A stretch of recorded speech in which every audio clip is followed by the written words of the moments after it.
Let's go back.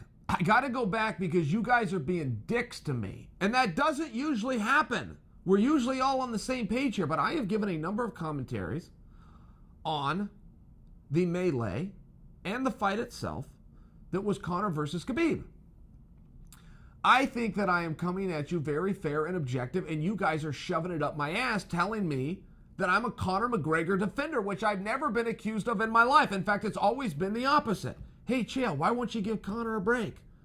I hear this all the time. Why are you always trying to big brother Conor? Why are you always trying to give Conor advice? Why can't you just enjoy him? I enjoy the hell out of Conor. I don't know where that came from. Of those two fighters, I have more of a relationship with Khabib. I had no problem picking. I just don't know where it's coming from. I am confused when I share with you that when I talk about that fight and I tell you that Conor impressed me, isn't that a nice thing for me to say? Isn't that a nice thing for me to go to the loser of a contest and point out some of the high spots that he had? And I could just tell you them as a wrestler. Some of the positions that Khabib had Conor in, and Conor was able to offer him resistance, surprised me. I've seen guys try to take Conor down, and I've seen him fall right to his back. I then have him seen Conor look like a bit of a Carlos Condit, where he's a master off his back at getting back up to his feet. I have seen that and predicted that that's what we would see in the fight. What impressed me and surprised me is it was more than that. Not only did Conor get up a couple of times, and you have to understand how good Khabib is on top. There's never been a ground and pounder like Khabib. Never. I trained with Randy Couture, who was as good at ground and pound as they ever came. I studied Mark Coleman. I made a career out of ground and pound myself. There's never been a ground and pounder better than Khabib. Ben Askren and I, another ground and pounder, we will talk privately all the time about Khabib. Because we sit down and break down his tapes, and then we call each other and go, hey, this is how you do. Hey, did you see this? Hey, did you see what Khabib is doing? He's taking it to a new level. So when somebody can stand up and get away from him, it is an incredible feat. You saw Al Iaquinta be able to do that. And people, it was so impressive what Al was doing. People, instead of taking in the impressiveness, turned on Khabib. Oh, well, Khabib doesn't look very good tonight. The hell he doesn't. Khabib looked great in that fight. Al just found ways out of some of Khabib's most dominant positions. Conor did the same thing, but Conor also stopped a lot of takedowns. Conor deserves credit for that.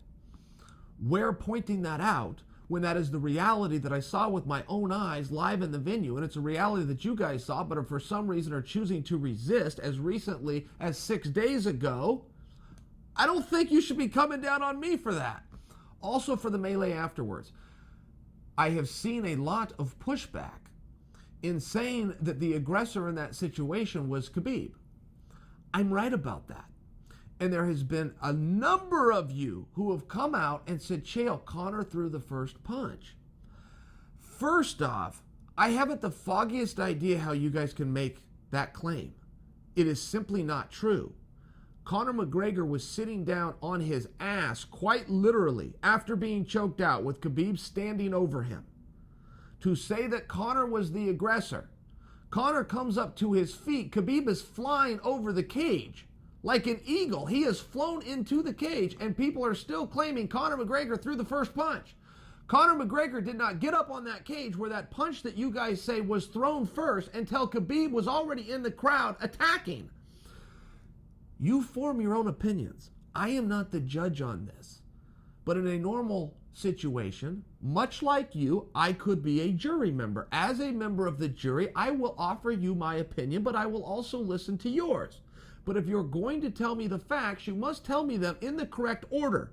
Khabib Nurmagomedov had scaled the fence, left the apron, and was in the crowd before Conor McGregor ever got his legs over that cage. That is a truth. So to see a video and see a punch thrown that Conor threw and say he threw the first punch, first off, I don't care if he did. I don't think that it's relevant. He didn't start that whole thing.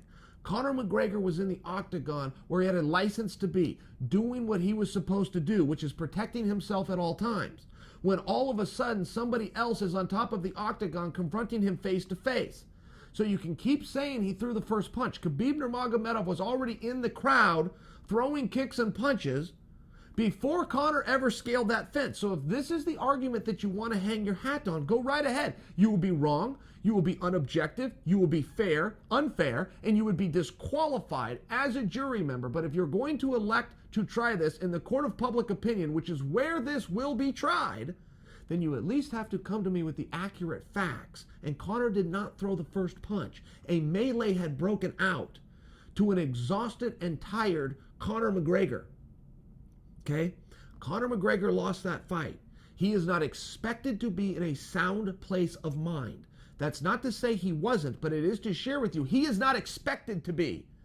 So for somebody that is a stranger who is not supposed to be there, to be face with him on top of an octagon where neither of them are supposed to be, in the middle of an aggressive act, and Conor to choose to reach out and touch somebody, I don't see the problem with it. I don't think it's great that Conor tried to punch him. I don't give him a pass, but I would come to you with the offering that was in defense. Why do you think Derek Lewis's inappropriate moment of dropping his pants on television was looked at as a funny, ha ha ha, that's Derek out there being Derek moment, as opposed to a guy stripping on television? Well, I'll give you the answer. Because he just had his bell rung. He was just in an ass whipping contest. He was punched all about the face, chest, neck, and head over 100 times. And he was not expected to be in a sound state of mind. Why do you think they do not interview fighters anymore after a finish happens? The losing fighter. Because they expect him to be in an unsound state of mind.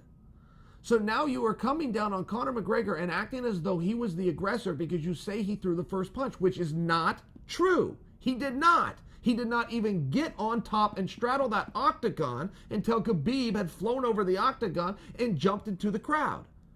So your facts are off to start with. Secondly, if you want to say Conor's punch was inappropriate and he should be punished for it, he was not going to be looked at as being in a sound state of mind. Conor McGregor was where he was supposed to be, doing what he was supposed to be doing. And you can talk about until you're blue in the face that when the contest comes to an end, so does the aggression by Conor McGregor. In most situations, you are completely correct.